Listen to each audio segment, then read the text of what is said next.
YS Jaganmohan Reddy గారు 5 సంవత్సరాలు రాష్ట్రాన్ని పరిపాలించినప్పుడు తెలుగు సినీ పరిశ్రమ గురించి ఆయన పలు రకాలుగా ఆలోచించడం జరిగింది. తెలుగు సినీ పరిశ్రమకి ఏ మేరకు ప్రభుత్వం నుంచి మేలు చేయాలో ఆయన ఆలోచన చేసినటువంటి వ్యక్తి.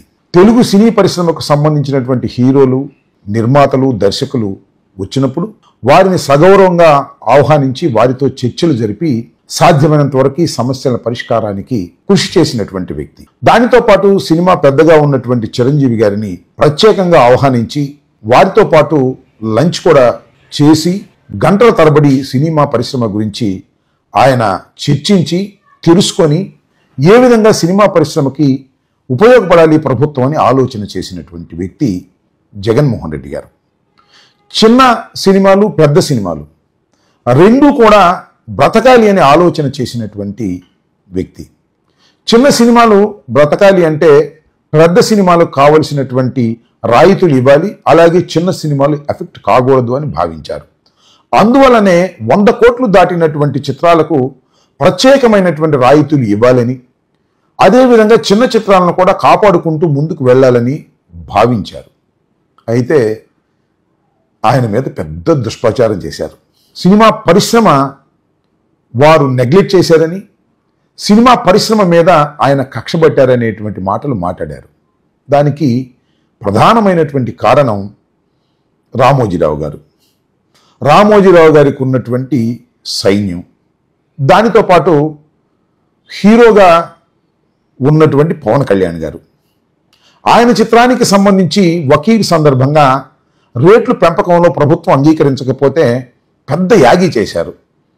ఏమండి దిల్రాజు గారు, నాతో ఎందుకండి సినిమా తీశారు, ఎందుకు మమ్మల్ని ఇబ్బంది పెడతారు, మీరు రెడ్లే కదా, వెళ్ళి జగన్మోహన్ రెడ్డి గారితో మాట్లాడుకొని ఎందుకయ్యా మమ్మల్ని ఇబ్బంది పెడతారు సినిమా పరిశ్రమ మీద అనేటువంటి మాటలు మాట్లాడారు.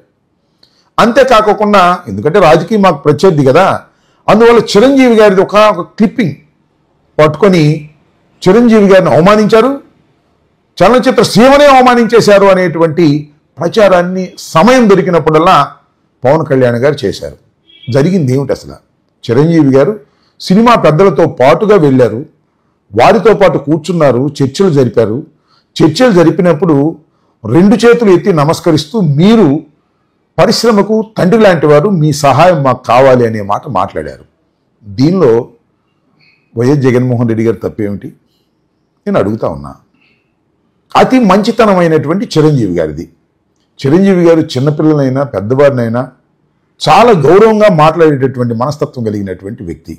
ఆయన 2 చేతులు జోడించి, మీరు ముఖ్యమంత్రిగా ఉన్నారు, వయసులో చిన్నవారైనా సినిమా పరిశ్రమకు పెద్దలు, మీరు రాష్ట్రానికే పెద్దలు, తండ్రి లాంటి వారు, కాబట్టి సినిమా పరిశ్రమను ముందుకు తీసుకువెళ్ళడం కోసం మీ సహాయం కావాలి అని 2 చేతులు ఎత్తి అర్థించినటువంటి అంశాన్ని పదే ట్రోల్ చేసి పవన్ కళ్యాణ్ గారు అనేక సందర్భాల్లో జగన్మోహన్ రెడ్డి గారి మీద కక్ష పెరిగే విధంగా ప్రవర్తన చేశారు. ఇది ధర్మమేనా అని అడుగుతా ఉన్నా. ఈ విషయాలన్నీ నేను చెప్తున్నాను అంటే దేనికో మీకు తెలుసు. ఇవాళ తెలంగాణలో జరుగుతున్నటువంటి అంశాలు, చలనచిత్ర రంగానికి సంబంధించినటువంటి ప్రముఖ హీరోని, అందులోనూ ప్రపంచ ప్రఖ్యాతి తీసుకొచ్చినటువంటి నటుణ్ణి ఇవాళ కేసు పేరుతో హింసిస్తున్నారు. కేసు పేరుతో ఆయన మీద కక్ష తీర్చుకుంటున్నారు. ఆయన చేసిన తప్పేమీ లేదు.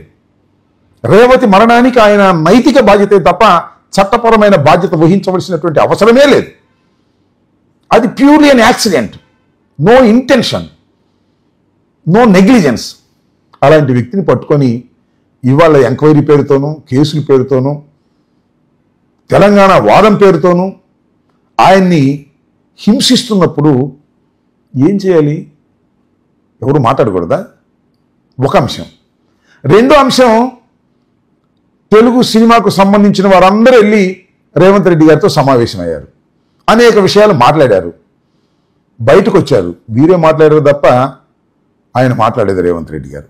కానీ జగన్మోహన్ రెడ్డి గారు పబ్లిక్గా మాట్లాడారు, చలనచిత్ర సీమ గురించి మీరు రండి, హైదరాబాద్ నుంచి రండి, విశాఖపట్నంలో మీకు స్థలాలు కావాల్సి ఇస్తాను, విశాఖపట్నంలో స్టూడియోలు కట్టుకుంటానంటే ఇస్తాను, మీకు అన్ని విధాలా ప్రోత్సహిస్తాను, పెద్ద సినిమాలను పెద్ద సినిమాలుగా చూద్దాం, చిన్న సినిమాలను చిన్న సినిమాలుగా చూద్దాం, 100 కోట్లు మించినటువంటి పెద్ద సినిమాలకు ప్రత్యేకమైనటువంటి రాయితీలు కల్పించే విధంగా నేను ఆలోచన చేస్తానని స్పష్టంగా మీడియా ముఖంగా చెప్పినటువంటి సందర్భాన్ని మనం మీడియాలో చూసాం.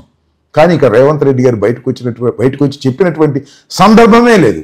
అందరూ వచ్చారు, అదే స్వామి చెప్పినట్టుగా ప్రపంచ వ్యాపితంగా తెలుగువారు గొప్పగా ఉండాలంటే ప్రపంచ స్థాయికి హైదరాబాద్ను తీసుకువెళ్తాము, ఇక్కడే హబ్బుని క్రియేట్ చేస్తామనే మాటలు మాట్లాడి తప్పుకుని పోయినటువంటి సందర్భం. నేను అడుగుతా ఉన్నా, ఈ సందర్భంలో ఒక హీరో, తెలుగు హీరో, ప్రఖ్యాత హీరో డిప్యూటీ సీఎంగా ఉండి హైదరాబాద్లో తెలుగు పరిశ్రమకు జరుగుతున్నటువంటి ఈ అన్యాయాన్ని ఎందుకు ప్రశ్నించడం లేదు? ఎందుకు మౌనంగా ఉన్నారు? ప్రతి విషయంలోనూ మౌనాన్ని వీడి విమర్శించేటటువంటి వ్యక్తి, సామాజిక స్పృహ కావాలని మాట్లాడేటటువంటి వ్యక్తి, సమాజం కోసం నేను ప్రాణాలు సైతం త్యాగం చేస్తానని ప్రగల్భాలు పలికేటటువంటి వ్యక్తి, ఆ రోజున చిరంజీవి గారికి చిన్న అవమానం జరిగినట్టుగా చిత్రీకరించి జగన్మోహన్ రెడ్డి గారి మీద నిప్పులు చెరిగినటువంటి వ్యక్తి, సినిమా పరిశ్రమ అంతా కూడా జగన్మోహన్ రెడ్డి గారికి వ్యతిరేకమని ప్రచారం చేసినటువంటి వ్యక్తి. ఒక్క పవన్ కళ్యాణ్ గారు మాట్లాడేటప్పుడు ఎవరు మాట్లాడాలి, గుర్తుపెట్టుకోండి.